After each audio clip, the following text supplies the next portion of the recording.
Good morning সবাইকে। আবারও একটা নতুন ভিডিও নিয়ে আসলাম। তো এবার একটা নতুন আরেকটা ডিশ ট্রাই করলাম আর কি। আমরা সবসময় সবার বাড়িতে এটা খেয়ে থাকি। তো ভাবলাম আচ্ছা ওই যেটা এটা দিয়ে যদি নতুন করে কিছু করা যায় আর কি।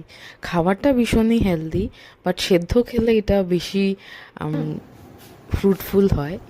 তো আমরা তেলটা তো যতটা অ্যাভয়েড করা যায় ওটাই ভালো, বাট তেল ছাড়া তো সব খাওয়া তো আর তেল ছাড়া সেই টেস্ট আসবে না।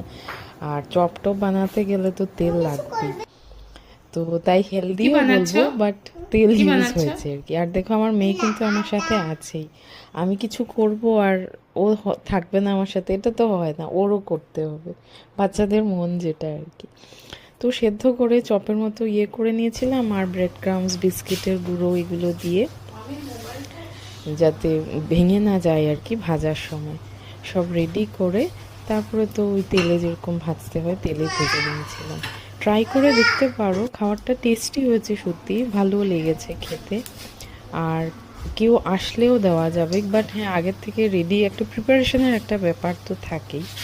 তো কিন্তু বাট নিজেরা তো অবভিয়াসলি এটা ট্রাই করে দেখতে পারো, আমি করেছি। আর যা যা মশলা টশলা যেটা আমরা ইউজ করে থাকি সেগুলো দিয়ে দিয়েছিলাম, আর আলু দিয়েছিলাম আমি।